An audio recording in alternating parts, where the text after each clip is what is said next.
lot of people think that we're too young to be involved in all of this. Students across Wichita are planning a march. Hundreds of people are expected to participate tomorrow here in Wichita as part of This is where the march begins at 10 a.m. Saturday. 3 words heard around the country Saturday in places like Washington, D.C., Denver, and Wichita. The only difference between us and them is that we are totally saturated with firearms in this country. Enough is enough. Enough is enough. I do support the Second Amendment, but I do believe that the Second Amendment is not unlimited. We were talking about Columbine and some of this. You know, one of the first school shootings in the country happened not too far away from where we're sitting right now, in Goddard, Kansas, in 1985. There is a history of this, and we are really appreciative of bringing this forward and having conversations. Are you crying yet? Have you realized the meanings of the words friends, sisters, brothers, parents, teachers, students yet? These aren't just words, they are descriptors. These are aspects of people's lives that have been used to condense them down into short little blurbs on a webpage, on a newspaper, or even in the middle of a speech.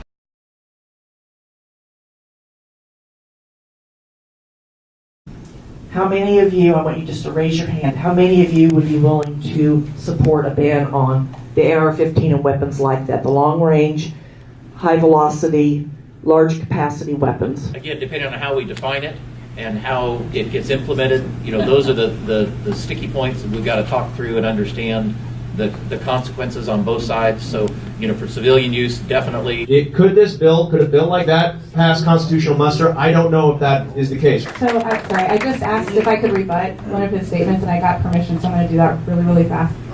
This is one of those cases I wish James was here himself to answer, but I will answer as best as I can. James, again, is out of state, out of training.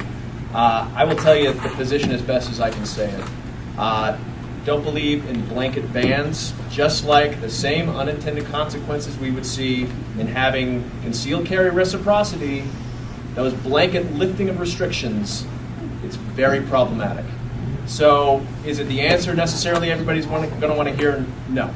But the fact of the matter is, on principle, just saying we're just going to ban this weapon, I don't think is the best solution. Thank you very much. It's a pretty weak argument to me to say that, oh, it's not going to pass the Supreme Court. We don't know that. We don't know who's going to be there.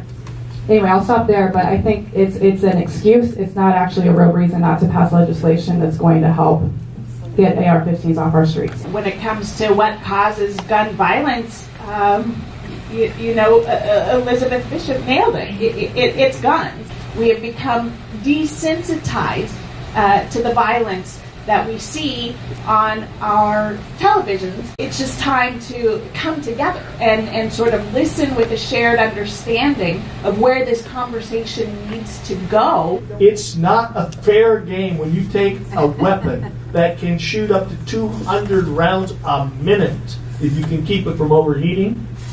Against what animal do you think you're being sporting or skilled chasing?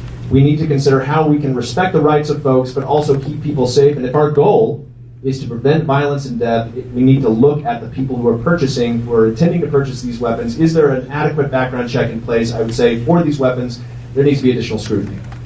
I absolutely think we should seriously look, which was the initial question, at increasing the age to 21 for any firearms purchases, with exceptions for, like, well, if you're a military and you have those kinds of credentials that show that you have the skill and the training.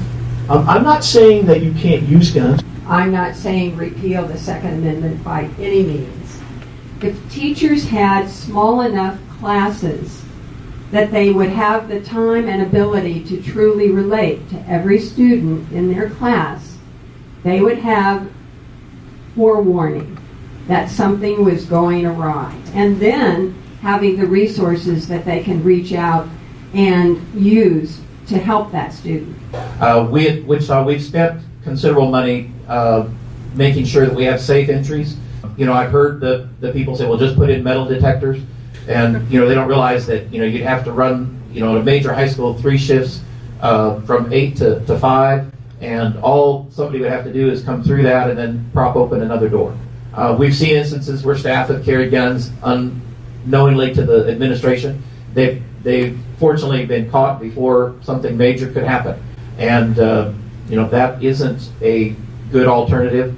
I believe that people should have the right for concealed carry if they're trained. The vast majority of my friends that have done that have said this is such a serious issue.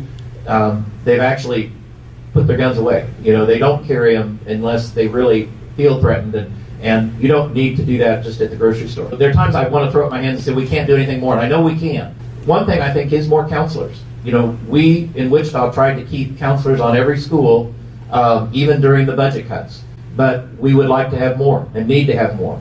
And having social workers and counselors that can help stand by the side of a teacher to help some of these kids and identify some of these students would be very, very helpful.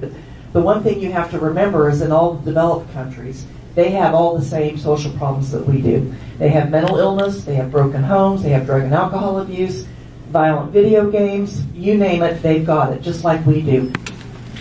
I'm mentally ill. I have been all my life. I came from a family that was biologically headed for hell. We all have alcoholism running in the family. I'm not an alcoholic, but I had everything else. They also had definite mental problems, and we didn't have much money when we were young. At that time, I was allowed to be counseled, and the school system did it for me, and they put me in the right place at the right time. I want to know, how are you going to define what mental health is as it pertains to guns? Because I am mentally ill, I would never touch a gun. My dad had a gun, he kept it under his pillow, and we were always scared. He had PTSD. And it's going to keep happening. This is going to keep happening. I can feel it, I can see it on the daily news. The kids they're not caught in time, and it's just, what are we going to do? How are we going to define who we go after, who we treat? There is nothing wrong with somebody who has a mental issue, just like there's nothing wrong with somebody who has cancer. It's something that needs to be treated. And it's not to say that somebody who's dealing with mental health issues is a pariah, needs to be handled with kid gloves. It's just a situation you're dealing with. That's number one. How do we turn that into policy? How do we turn that into action? I think that's a good question. I think that there are institutions that are in place right now, reporting systems that are in place right now that are not being followed. I think issues of domestic violence is one thing that comes to my mind first. We need to be saying, what are the patterns and what are these institutions that we have that are in place already that we need to be emphasizing and recognize this is a conversation we need to be having at all levels. I understand that mental health covers a wide spectrum of issues. And so as just a candidate, I'm an accountant, I don't know, my mom is a mental health professional, but, I would look as a representative, I would look at those mental health, to those mental health professionals to help me tailor that legislation that would address those specific needs. I am very concerned about the status of treatment for the mentally ill in this state. And I've worked on a number of initiatives related to that. But I understand also that there is a balance that you have to achieve between an individual's civil rights and the need for treatment. I, as a minority in this country, share a very common fear, and that's any time that we see the red and blue lights flashing behind us, we fear for our lives. We see that in the needless killings of Trayvon Martin, Tamir Rice, and now Stephen Clark.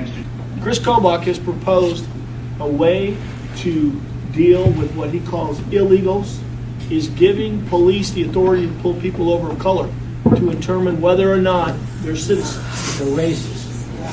And I am totally 100% opposed to that. I have a feeling that this whole issue with Parkland and these teenagers who created this mass rising, I think it's going to be a generational change for that generation, and I think you all are leading it, bravo, and I think it will follow you through your entire lives. And this is exciting, and we need to pay attention to that.